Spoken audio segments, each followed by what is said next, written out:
Hi, everybody, and welcome back to Saul and Battery.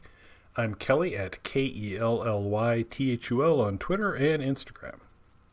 And I'm Jeans, and that's YEUNGJEANS on Instagram and Twitter. And I think we're going to have Jeans tell us the name of this episode. No, we're not. Wiedersehen? That close, you think? Wiedersehen? Something like that. I think it Yeah. means goodbye, right? Okay. Auf Wiedersehen? Yeah. See how much better you did? This is why you needed to do it, but okay.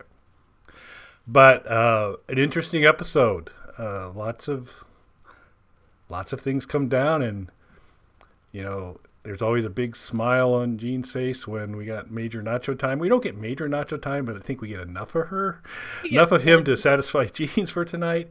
And I get my Lalo. I get my Lalo being Lalo. Perfect. This chicken is so good. I'd love to go talk to you. Lalo is he's just so positive. He's such a good guy. Such a pleasant fellow. Um, Yeah, let's go with that. but before we do that, let's kind of do a kind of speed recap of the episode, and then we'll go through it in a little better detail than perhaps the abbreviated recap covers. So with that, Slip and Jimmy and Kim ride again. Um, Jeans celebrates the return, or I guess the arrival of the bell. Werner is one sad puppy. And while Jimmy absolutely nails his interview, he's found insincere. Jimmy and Kim really have it out. And Werner changes his name to Werner Gone Braun. So how's that? Okay. I thought Werner Gone Braun was pretty good. I wanted at least a chuckle from you on that. You disappoint me. Oh well. Sorry. It's all right. All right. So we start out with Kim crutching her way into the Lubbock, I don't know, it was a municipality building of some sort, so that she can compare her blueprints against the blueprints that have already been filed for Mesa Verde at Lubbock, because this was the building that Kevin mentioned that he would like to change in the last episode. Yep, and so they're running a scam, and it's the sweetest, kindest lady behind the file and stamp store, whatever they are, whatever they do there. Yeah. She is thoughtful and just wants to help, and they're running a scam. I sure hope she kept her job, but I don't know Yeah. because they kind of pull a fast one. They have Jimmy come in and play someone incompetent, which I really don't think he was stretching his acting chops at all. Kind of irresponsible and incompetent. And No. Kim played a Uh, yeah, so she's bonding with the lady as they check blueprints against each other, and she kind of mentions that she has an 8-month old, which we both know is not true. And then Jimmy comes walking in with flip flops and a diaper bag and a bag full of breast milk. and a Slurpee. I gotta say, like, he's not a real natural in the flip flops. He's like the only person I've ever seen that just does not look like he's comfortable in flip flops. So I'd be Team Jimmy on that. I'm not a big flip flop guy myself. Yeah, Too and much work. yeah, and he asks her to smell the breast milk, and she's like, "Well, where's the baby?" And he's like, "In the car." I cracked the window. You know. Like a puppy. So he puts the breast milk on the plans that were owned by Lubbock, and then they go check on the baby, and the breast milk leaks all over the plans. And I'm gonna go with the fake breast milk. I don't think that they were that committed to their craft that they went out and secured breast No, milk but from somebody. you're, They you're they correct. maybe used something else. I hope, but we'll never know. One would imagine, yeah. Fingers crossed. Yeah. So ruins the plans, and they have to, she's panicking and flipping out, and the lady that works for Lubbock says, "Hey, you brought the exact same plans with you. Let's just swap them out and not say a word." But they're not the same as And let's make them official. And she's stamping every page for her in a super nice, friendly way as they totally scam this poor woman. So. Yeah. Oh, boy. Then we go to the retirement home. Yeah, we need to probably spend about an hour on this scene. Nacho brings Eduardo to the retirement home to visit Hector. Yeah, who recants a lovely tale of torture. Torture and murder and arson. And antiques. Yes. Thank you so much. And included amongst those antiques. So someone was playing tough with Hector. Hector wasn't having it. They started to take him out slowly, let his wife listen from the other room, burn the thing down. But Lalo, being the thoughtful individual that he is, wanted a souvenir. And so he went back in and found this beautiful antique desk bell that looks awful familiar to us when we see it. So you want to? So if he got like one of those like old bicycle horns, or something like that, would you be happy? I would. I don't know. Maybe it's just because it's him. Because there's a lot of heavy breathing, and they even have that as a caption at the bottom. you know, Hector's heavy breathing sort of situation. His breathing gets on my nerves, so I have a feeling it's just him and whatever he does. The bell, a horn, tapping his fingernail, breathing. Yeah. It all gets on my nerves. So let me get straight. You'd be happier if he didn't have the bell and he stopped breathing. So this is I'm not alone. I feel like I'm Team Nacho. So yes, I feel like that's the goal, right? Yeah, Nacho's on road trip today. He's getting to visit all sorts of places. So. Poor guy. Yeah, and there's a very strange situation where Lalo asks him to go get some Jell-O so he can have a private conversation with Hector, and you hear the bell going off in the background. So they're obviously having some discussions. And when he comes out, what does he say? Well, he talks about we get 6 keys. Old Hector. It's like, what is this? Wait. Oh, I can't even read my own handwriting. Wants to kill everybody. Yep. Yeah. Same old Hector wants to kill everybody. Yeah. I thought it was really cool in the scene when he told him to go get some Jell-O. So basically, it was go away so we can talk in private.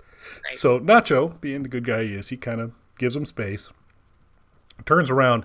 He's basically by a table, not particularly close, but he's basically by a table of one of the residents who had her purse sitting in the middle of the table. And you just see her kind of reach over and slide it. And poor Nacho's just standing there. He's not doing anything. But I thought it was a nice little touch. And he goes outside and leaves the room. It's in the hallway. It's like, all right, lady. Yeah, it's not good. And so it finishes off that scene too with Lalo going, hey, Nacho telling Lalo you were getting $6,000 from him on a regular basis, and it's in some chicken place, and Lalo's like, show me. The drugs. Again, the drugs. The kilos of drugs. In the usual Lalo way. Show me. I don't know. He's a horrible man, but I like this character a lot. And I love Nacho's slow responses to him. Like, he's doing what he's told, and he's being as polite as possible, but he just Yeah, he knows he can't sigh. But you can read, it's the power of Michael Mando as an actor. You can tell he is in full sigh suppression, nearly 7x24 with these gosh darn Salamancas. They're all a handful. So then we go to Kim and Jimmy celebrating at the diner that they pulled one over on Lubbock, Texas. Yeah, and Jimmy's like, yeah, we can keep doing this, and it'll be really fun. And Kim's kind of like, well, we got to use our powers for good. And Jimmy, I think very rightfully points out, so pulling this scam so your guy can get a slightly bigger, 13% bigger bank is using our powers for good, which I don't know if Kim is a great point, but I don't know if Kim totally that landed for her entirely. But he was making a good. It was one of those rare points where Jimmy lucidly was pointing out the flaw in someone else's thinking. But well, I think she says she wants to use their powers for good, and he's sort of like, that wasn't good. He's like, nope, this wasn't good. But I do like the fact that he pointed it out. But I mean, it was good for her because it does give her a leg up with Kevin and stuff, and so I mean that's probably appreciated. But it's certainly not using your powers for good so that a bank can have more space. No, probably not. Yeah. And then we go to rock blasting. Yeah, Kai, the demolition expert, allegedly. Yeah. Can't see Sets up some dynamite so they can get their elevator shaft. There's a rock in the way, and they're digging out their space. Mike over reviewing the blasting of some rocks so they can get their elevator shaft. Yep. And it's got the word that Gene said earlier painted across it. Wiedersehen? Yeah. And they go to look at their electronics to blow things up, and not all the lights turn. So someone has to go and check it out. And I love that Mike, is looking to Kai for this because he's the demolitions expert. And Werner's like, no, it's my job. And I was like, but it's not. It's not your job. Yeah, I mean... It's Kai. It should have been Kai. It absolutely should have been Kai. And apparently, I mean, I don't know, a bunch of explosives wired down in this cavern. Maybe you do need to be careful, but well, you kind of see Werner, looking out for his team and kind of saying, it's ultimately my deal. He did it. I'm with you that it should have been Kai, but it wasn't. Yeah. So Werner's a stand-up guy. He's going down to do it.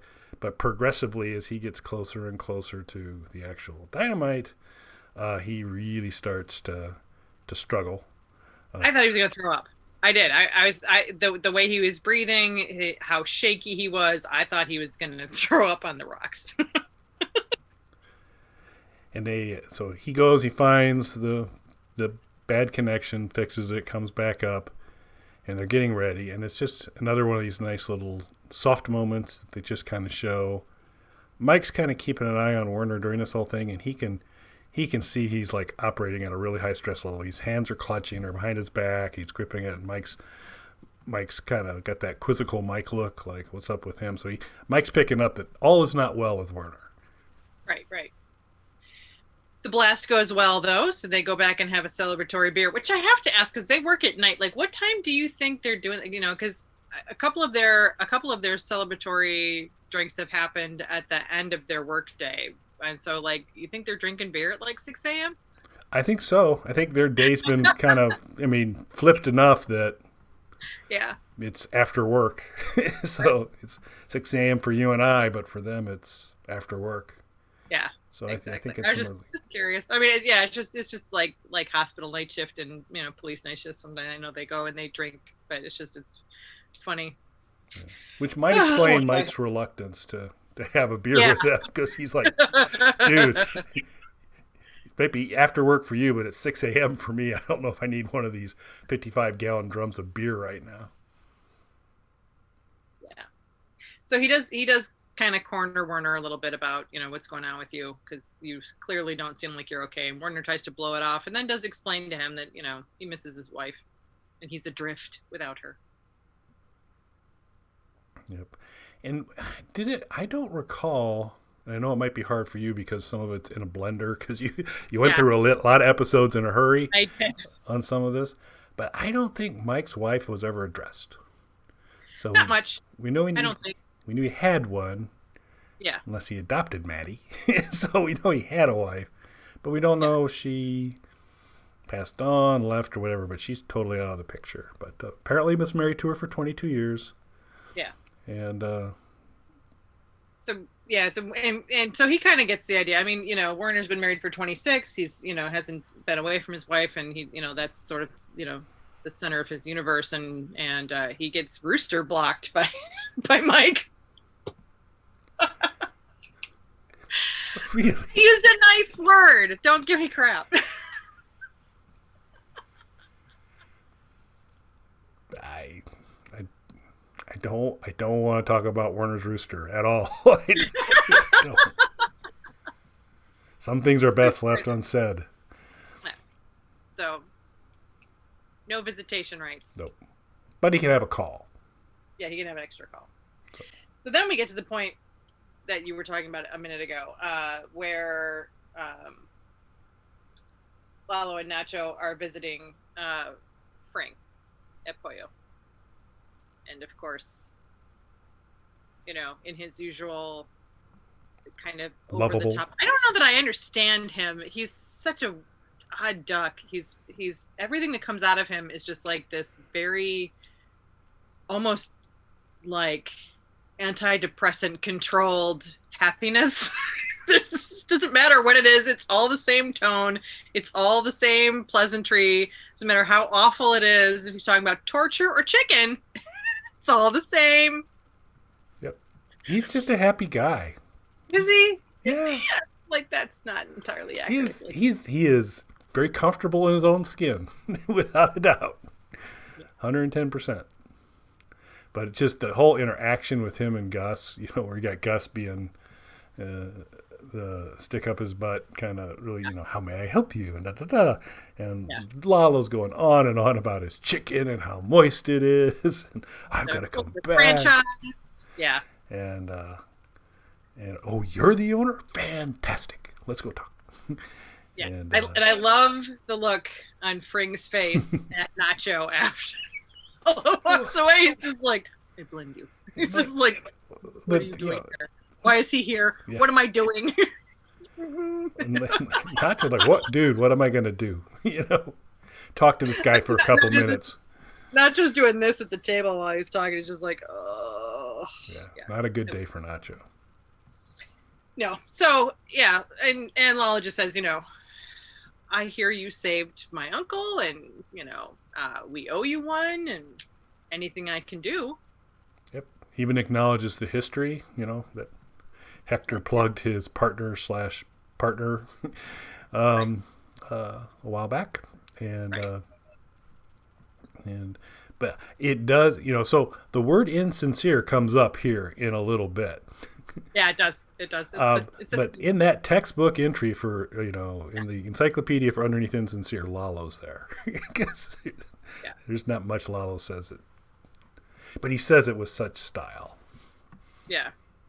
It's a very strange, he's such an odd cat. He's talking about, torture and murder, and he couldn't be more, pleasant and polite, like he's talking about kittens and balloons. And then, he's talking about, how he loves the chicken. And again, it's the same sincerity. And then it's unnerving. He's very unnerving. Okay. And then he tells, they talk about, how much, how many kilos they pick up from Fring and where, and Lalo wants to see it. So. Yep. Yeah. And, there's kind of in that scene too, there's Lalo kind of talking about Don Eladio and going, maybe he probably doesn't want us to get along that well, so he's kind of maybe testing Gus out on, are you willing to kind of turn on Don Eladio? And Gus is like, hey, I like the current arrangement and all that. So I think Lalo's just testing him out, look in the corners, kind of see where he's at. I think there's always something kind of cooking there. But yeah, I just like, take me there. I don't know. The actor nails it. It's a fun character. The character's written fun, but boy, I think the delivery, the actor brings so much to making this character sinister, disquieting. But I don't know. I'm just inexplicably a huge fan. Yeah. Inexplicably. It makes sense. He's fun. He's so. Okay. Anyway, all right. Okay. So then, we have. Jimmy meets with his reinstatement board. Man, did he nail that? I thought he was very eloquent. I felt his point, and in my opinion, very sincere. I mean, we know Jimmy, so we don't know how sincere he actually was, but in terms of delivery, it was Right. good. And anything they threw his way, I mean, he's got letters of his lawyer parole officer and his manager at the cell phone store. He's Right. keeping up on the law. Showed off a little bit about how up to speed he was on a little piece of law. And then they get this kind of weird question around what does the law mean to you, which Meg. It's Meg's fault. yep, it was not on his cram sheet, that No, question. So it took Jimmy a second or two, but then he came back and delivered well. And then they're begging, they're kind of like, is there, do you have like an inspiration or this or that? So everybody loves Chuck in the legal community. yeah. And so they're clearly pushing for that. And Jimmy's like, American Samoa University, go Landcrafts. And that's it. Yeah. Which turns out, unfortunately, to mean That he does not get approved. He sits outside and waits, which I feel was not the best thing, but it is Jimmy, and he's not very good with. He's all about the immediate gratification. So he sat outside and waited for the court reporter to come out and tell him that he didn't get it, so he can go chase somebody down. And they tell him that they felt he was insincere. some So some on the board felt he was insincere. yeah. So, well, yeah, it's not. I don't see that guy. He didn't really have a big backbone. I can't see him being like, I didn't think you were sincere. I'm like, other people didn't think you were sincere. I think, yeah. Yeah, I think he could get rolled by a couple other members on that board pretty easily too. So. Yeah, no doubt. And then there's let's see here. There's just a quick scene where Mike kind of checks on Werner, and you see Werner noting cameras in the warehouse. And we go to Kim making a cup for Jimmy, world's best lawyer again. Yep, and she's bought a briefcase for him with his initials on it. She's all trying to be, all exciting moment. Going to be super excited when he's back and wants to make it a big thing. And then she gets a call from Jimmy, letting her know it didn't quite turn out that way. They go to meet. He barrels through a parking garage in a way that I honestly was waiting for him to hit like a lawyer. Yeah. Yep. Yeah. And he picks a fight with her. She just wants to know what happened, and he says, I did everything right. I did what I was supposed to do, and she basically tells him, they wanted you to mention Chuck. That's part of the reason that you're in this situation. So sincerity would have spoken to that, and he's just like, he's not even on my radar. Yeah, which is true. I mean, so if he's being sincere, he wouldn't mention Chuck. So mentioning Chuck's actually insincere. Correct. I agree. But Kim, I mean, you guess you know the room, and the room wants you to, worship at Chuck's feet, how awesome he was. But yeah, They have a blowout. They go. I mean, so first of all, Jimmy's, he's heavily caffeinated. He is super unhappy. And all of his insecurities are just bubbling out as he's going back and forth with her around. Yeah, I'm fine to roll around in the dirt with, but that's about it. And and Kim is bringing some pretty good points forward around. I'm here for this. I'm here for that. I'm here for that. And she has done an awful lot for Jimmy. Right. And she brings that to his attention. Those aren't landing particularly strong. He is still grumpy about the office. There's that dream he had of her and him practicing together. That's a wound. Didn't bring that up. Yeah. So I brought that up, but they go at it pretty hard. And then she kind of leads the death blow with, kick a man when you're down. And she goes, Jimmy, you're always down. So it's like, ooh, that was a KO punch. Right. And when he gets home, he starts packing. Doesn't even look around for her when he walks in the door. He just goes right to the bedroom and starts packing. He's got an empty box and he starts, he's looking through some books and stuff, and she approaches him. And, he just basically says, I messed everything up. Yeah, and she asks him if he still wants to be a lawyer, and he's a little confused by the question, but he says yeah. And so, I mean, there's Kim offering the olive branch again, saying, well, let's start there. So she's Right. sending a message at least to let Jimmy know, she's not bailing on him. And No, so, and she doesn't. She doesn't bail on him. She's, he keeps doing these things, and she sticks with him. She's always there. Man. And then we come to Mike and Werner again. Or not Werner. Werner Von Gone.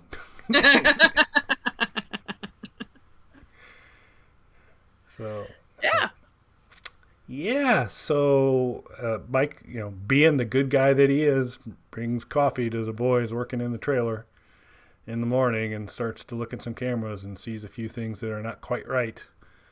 And they eventually kind of work their way in to see that a lot of locks have been cut and a series of cameras have been disabled that would lead for a path for Werner to get out.